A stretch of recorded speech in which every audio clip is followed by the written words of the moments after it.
গত পর্বে আমরা আলোচনা করেছিলাম ক্রিয়েটিভ ব্রিফ গাইডলাইন নিয়ে, অর্থাৎ একটি কোম্পানির লোগো ডিজাইন করার পূর্বে সেই কোম্পানি সম্পর্কে আমাদের কিছু জিনিস জেনে নিতে হবে। ওটা জেনে নিয়ে যদি আমরা লোগোটা করি তাহলে ওই লোগোটা ওই কোম্পানির যেই ভিশন মিশন সেটার সাথে কিন্তু এটা মার্জ হয়ে যাবে। অর্থাৎ একটা ফট করে একটা কোম্পানির নাম দিল আর আমরা সেটা কিছু না জেনে বুঝে আমরা যদি লোগো করা শুরু করে দিই, সেটা আসলে খুব বেশি ভালো হবে না। প্রতিটা লোগোর পিছনে আসলে গল্প থাকে, স্টোরি থাকে। সেই স্টোরিটা আমাদেরকে জেনে নিতে হবে। তো একটা লোগো শুরু করার আগে কোম্পানির কাছ থেকে এই তথ্যগুলো জেনে নিতে হবে, যেটা আমরা গত পর্বে আলোচনা করেছি, অথবা কোম্পানি যেই গাইডলাইনটা দিবে সেখান থেকে এই প্রশ্নের উত্তরগুলো খুঁজে বের করতে হবে। তাহলেই কিন্তু পারফেক্টলি একটা ধারণা পাওয়া যাবে, এবং লোগো ডিজাইন করার সময় এই প্রশ্নের উত্তরগুলো মাথায় রেখে যদি আমরা কিওয়ার্ডসগুলো সিলেক্ট করি তাহলে সেটা হবে আরও বেশি মিনিংফুল। তো চলুন শুরু করা যাক আসলে একটা কোম্পানির গাইডলাইন কেমন হতে পারে এবং সেখান থেকে কিভাবে কিওয়ার্ডস নেওয়া যেতে পারে। আমরা এই এই কোশ্চেনগুলো আমরা দেখেছি। তো এই কোশ্চেনগুলোর উত্তর যদি আমরা, সাপোজ এটা একটা কোম্পানি সুইস ট্রান্সপোর্ট, এটার ব্রিফ লাইন দেয়া আছে কেস স্টাডি, এটা আমরা প্র্যাকটিসের জন্য এই ফাইলগুলো দিব আপনাকে, এবং আপনারা সেগুলো অনুযায়ী এরকম আমরা সামনে যে প্রজেক্টগুলো করব সেটা আপনারা তৈরি করার চেষ্টা করবেন। তো এই যে এখানে আমরা যেই প্রজেক্টটি দেখতে পাচ্ছি, এখানে যে সুইস ট্রান্সপোর্ট এই কোম্পানির সামারি দেয়া আছে। এখানে কোম্পানির নেম, বিজনেস, তারপরে কি কি জিনিস, প্রজেক্ট গোল, এক্সাম্পল মানে এই লোগোটা কোথায় কোথায় ব্যবহার হবে, কোম্পানি সার্ভিস, কোম্পানি কী কী সার্ভিস করে, কী কী সার্ভিস দেয়, টার্গেট অডিয়েন্স, তারপর কিওয়ার্ডস। এই কিওয়ার্ডসটা খুবই ইম্পর্টেন্ট। অর্থাৎ পুরো প্রোফাইল থেকে এই কিওয়ার্ডসগুলো আমরা হাইলাইট করব, এবং হাইলাইট করে এই কিওয়ার্ডসকে উপর ভিত্তি করে আমরা লোগো সার্চ করব, লোগোর রেফারেন্স খুঁজব, এবং সেটা নিয়ে আমরা লোগো ডিজাইন করা শুরু করব। তো যাই হোক, এই কেস স্টাডি আমরা সাথে দিয়ে দিব, কয়েকটা কেস স্টাডি দিয়ে দিব, আপনারা এগুলো পড়ে আপনি প্রজেক্টগুলো করবেন, প্র্যাকটিস করবেন। তো আমরা যেই কেস স্টাডি করছি বা আমরা যেই প্রজেক্টটি করছি সেই কোম্পানির নাম হচ্ছে ইস্কি ওয়ার্ল্ড। সেটার ব্রিফটা আর আমরা এখানে দেখালাম না। তো সেই ব্রিফ থেকে এবং ওই প্রশ্নগুলোর উত্তর থেকে এই কিওয়ার্ডসগুলো আমরা খুঁজে পেয়েছি। অর্থাৎ ইস্কি ওয়ার্ল্ড কোম্পানির কী কী বিষয় রয়েছে, যেমন লোকেশন, তারপর মাউন্টেন, নোটিফিকেশন, হট স্পটস, তারপর ট্রাভেলার্স, ট্রাভেলিং নোমার্স, মানে ইত্যাদি ইত্যাদি। এই বিষয়গুলো এই কোম্পানির লোগোতে হাইলাইটেড থাকবে। তো এখন আমরা এই কিওয়ার্ডস পেলাম, তো এখন কি করব, কিওয়ার্ডস পাওয়ার পরে করণীয় কি, সেটাই এখন আমরা জানবো, এবং সেটা দিয়ে আমরা রেফারেন্স কালেক্ট করব। সাপোজ আমরা মাউন্টেন এই ওয়ার্ডটা আমরা সিলেক্ট করলাম, অর্থাৎ আমরা মাউন্টেন রিলেটেড যে রেফারেন্স রয়েছে সেগুলো এখন আমরা দেখব এবং খুঁজে বের করব। তো অনেকেই যেটা করে শুরুতেই মাউন্টেন রিলেটেড লোগো ড্রিবলে গিয়ে, যেমন আমরা যদি যাই ড্রিবলে, যদি আমরা যাই, এখানে হচ্ছে ওয়ার্ল্ডের টপ টপ আর্টিস্ট যে টপ টপ ডিজাইনগুলো রয়েছে, আপনিও চাইলে এখানে আপনার আর্ট ডিজাইন সাবমিট করতে পারবেন, তবে এটা রেফারেন্সের মাধ্যমে।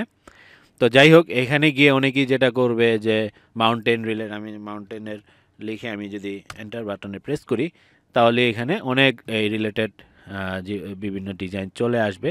তো আমরা স্পেসিফিকভাবে এখানে আমরা চাইলে লোগো সিলেক্ট করে দিতে পারবো। তো এভাবে অনেকেই প্রথমেই যেটা করে, এভাবে আসলে স্পেসিফিকভাবে সার্চ করে এবং সেই রিলেটেড জিনিসগুলো দেখে এবং সেটা কপি করার চেষ্টা করে। আসলে এটা খুবই কপি আসলে করে শিখতে হয়, সেটা ঠিক আছে, বাট কন্টিনিউয়াসলি এটা করতে থাকলে একসময় কপি করা ছাড়া আর নিজের ব্রেন থেকে কিছু বের হয় না, সেটা অবশ্যই ভালো না এবং সেটা খুবই খারাপ। তো সেটার জন্য যেটা করতে হবে, প্রথমে এরকম সার্চ করে এই জিনিসটা প্রথম দিকে দেখা যেতে পারে আপনি শেখার জন্য, আপনার ডিজাইনের আইডিয়ার জন্য, কালার সেন্সের জন্য। আস্তে আস্তে আপনি যখন অ্যাডভান্স হয়ে যাবেন তখন চেষ্টা করবেন এভাবে সরাসরি রেডিমেড লোগো না দেখে ছবি দেখে আপনি কাজ করা। অর্থাৎ যেমন আমরা ইস্কি ওয়ার্ল্ডের যেই ট্যাগগুলো পেয়েছি, মাউন্টেন, লোকেশন ইত্যাদি ইত্যাদি, সেই রিলেটেড আমরা ছবি, ফটোগ্রাফ খুঁজে বের করব। সেই ফটোগ্রাফ থেকে আমরা কালার রেফারেন্স নিব, তারপর আইডিয়া নিব, এবং সেটা আমরা আমাদের লোগো ডিজাইন করার সময় অ্যাপ্লাই করব। অর্থাৎ আমরা পুরোপুরি একেবারে শূন্য থেকে কোনো কিছু না দেখে কল্পনা করে লোগো ডিজাইন করে ফেলবো, সেটাও না। আমরা হলিউড মুভিতে যত বিএফএক্সের কাজ দেখি, যত আর্টিস্টিক কাজ দেখি, অ্যানিমেশন মুভিতে যে কাজগুলো দেখি, সবগুলো কিন্তু রিয়েল ওয়ার্ল্ডে এক্সিস্ট করে। সেইখানে গিয়ে আর্টিস্টরা ছবি তুলে এবং বিভিন্নভাবে ভিডিও ফুটেজ কালেক্ট করে, বিভিন্ন রেফারেন্স কালেক্ট করে, তারপরে সেগুলো সামনে রেখে তারা ওই ডিজাইনগুলো করার চেষ্টা করে, যেটা আমরা আমাদের মুভিতে আমরা দেখতে পাই। অর্থাৎ এই জিনিসগুলো কিন্তু পুরোপুরি এরকম না আর্টিস্টের মাথা থেকে এসেছে, এরকম না। বিষয়গুলো হচ্ছে বিভিন্ন রেফারেন্স মার্চ করে একটা আর্টওয়ার্ক তৈরি করেছে। তো আমরাও এই কিওয়ার্ডগুলো দিয়ে বিভিন্ন রেফারেন্স কালেক্ট করব, বিভিন্ন ফটোগ্রাফ কালেক্ট করব, তারপরে সেখান থেকে মার্চ করে সেখান থেকে একটু একটু করে নিয়ে আমরা একটা ফাইনাল লোগো ডিজাইন করব। তো এই প্রসেসটাই আমরা এখন ধাপে ধাপে জানবো। তো চলুন শুরু করা যাক। প্রথমে আমাদের মাউন্টেন নিয়ে একটা কিওয়ার্ডস রয়েছে। তো এই কিওয়ার্ডস রিলেটেড আমরা ছবি কোথায় পাবো? এর সবচেয়ে ভালো সোর্স হচ্ছে pinterest.com। এখানে বিভিন্ন ভালো ভালো ছবি একসাথে কালেকশন রয়েছে এবং সেটা আমরা সার্চ করলেই পেয়ে যাব এবং ডাউনলোড করতে পারবো। আরেকটা ওয়েবসাইট আছে, সেটা আমরা একটু পরেই জানবো। তো যাই পিন্টারেস্টে গিয়ে আমরা মাউন্টেন লিখে আমরা সার্চ করি।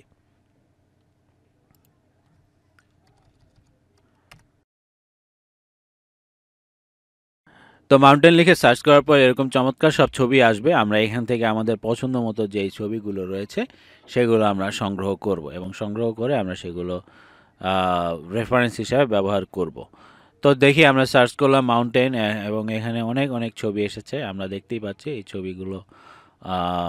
ছবিগুলো থেকে আমরা কিছু ছবি রেফারেন্স হিসেবে নিতেই পারি। যেমন আমরা এই ছবিটা নিতে পারি।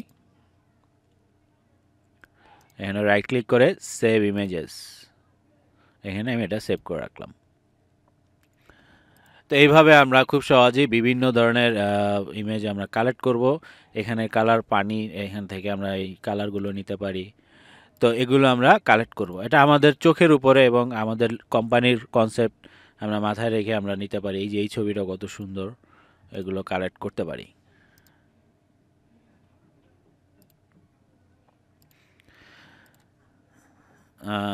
তারপরে এভাবে আমরা কালেক্ট করতে পারি। তো এভাবে মাউন্টেন নিয়ে সাপোজ আমরা পেয়ে গেলাম।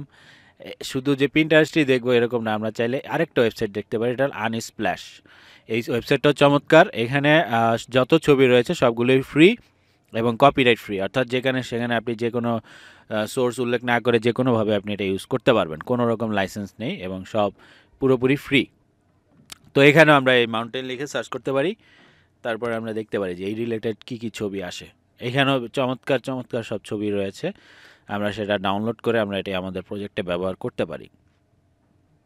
যেমন আমরা এই ছবিটাই নিতে পারি। এই ছবিটা দেখুন, এত সুন্দর কালার। এখান থেকে কালারও নেওয়া যাবে, রেফারেন্স হিসেবে পাহাড়ের শেপ নেওয়া যাবে। এই যে সেভ ইমেজ থেকে আমরা যেতে পারি কিংবা ডাউনলোড ফ্রি, যে কোনো একটা আমরা ব্যবহার করতে পারি। তো আমি এটা ডাউনলোড করলাম। তো এখান থেকে সাপোজ আমরা মাউন্টেন রিলেটেড যত ডিজাইন রয়েছে সেগুলো আমরা কালেক্ট করে ফেলেছি। এরপরে আমরা চলে যাই সাপোজ এক্সপ্লোরিং এই ওয়ার্ডটা নিয়ে আমরা এখানে যাই। তারপর আমরা এখান থেকে গিয়ে এক্সপ্লোরিং গিয়ে সার্চ দিই।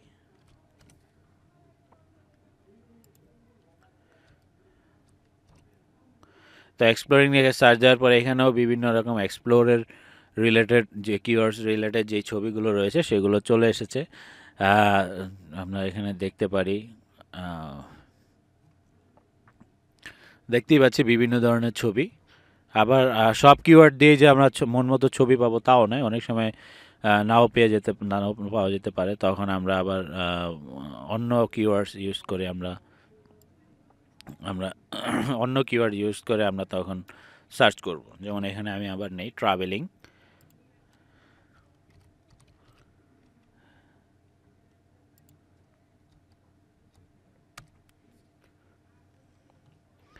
এই যে এখানে দেখুন পাহাড় রয়েছে, এই যে পাহাড় এবং বেশ চমৎকার পাহাড় এবং ট্রাভেলিং রিলেটেড বিভিন্ন সোর্স রয়েছে। যেমন আমরা এই ইমেজটা নিতে পারি। তারপরে অর্থাৎ আমরা কিন্তু চাইলে মন মতো যেই রিসোর্সগুলো রয়েছে সেগুলো আমরা নিতে পারি। স্পেসিফিকভাবে বিভিন্ন জিনিস না নিয়ে আমরা এরকম বিভিন্ন রেফারেন্স নিয়ে আমরা আমাদের একটা বিশাল কালেকশন তৈরি করতে পারি। তারপর সেই কালেকশন থেকে আমরা ফাইনালি আমাদের লোগো ডিজাইন করা শুরু করতে পারি। তো যাই হোক, আমরা দেখলাম যে কীভাবে রিসোর্স ইমেজ ব্যবহার করতে হয়, রেফারেন্স ইমেজ কীভাবে খুঁজে বের করতে হয় এবং সেটা ডাউনলোড করতে হয়। তো আমরা ফাইনালি আমরা যেই লোগোটা করব স্কি ওয়ার্ল্ড, সেই রিলেটেড আমরা যে রেফারেন্সগুলো কালেক্ট করেছি সেগুলো আমরা এক নজরে এখন দেখে নিই। এখানে আমরা দেখুন এগুলো সবগুলোই পিন্টারেস্ট থেকে নেওয়া, আনপ্লাস থেকে দু একটা নেওয়া এবং পিন্টারেস্ট থেকে বেশি। এই সবগুলো ইমেজ এই রিলেটেড কিওয়ার্ডস দিয়ে সার্চ করে আমরা এইখানে দেখুন সিলুট পিকচার ব্ল্যাক এবং হোয়াইটের সংমিশ্রণ, চমৎকার পাহাড়ের ছবি, এই যে এই ছবিটিও খুব চমৎকার। এখানে লোকেশনের জন্য এই পিনগুলো গুগল ম্যাপের এই পিনগুলো আমরা ব্যবহার করব, এটা লোকেশন ট্যাগের জন্য। এখানে নাসা, তারপর এখানে স্কিইং, আমরা যেহেতু মাউন্টেন, বরফ, স্কিইং এগুলো থাকছে, তাই আমরা এই শেপটা আমরা আমাদের লোগো ডিজাইনে ব্যবহার করব, যেটা ট্রাভেলাররা বা স্কি যারা করে তারা এই গ্লাসটা পরে রাখে। তারপর এখানে চমৎকার পাহাড় এবং চাঁদের একটা সংমিশ্রণ। এখানকার কালারগুলো চমৎকার, যেটি আমরা কালার পিক করার জন্য আমরা ব্যবহার করব। তো এই আমাদের রেফারেন্সগুলো আমরা দেখলাম। এইভাবে খুব সহজে আমরা চমৎকার ইউনিক সব রেফারেন্স কালেক্ট করে আমরা ফাইনালি আমাদের লোগো ডিজাইনের জন্য আমরা কাজ শুরু করব। তো আগামী পর্বে আমরা এই ইমেজগুলো ব্যবহার করে কিভাবে লোগো ডিজাইন করা যায় সেই সম্পর্কে জানব। ধন্যবাদ।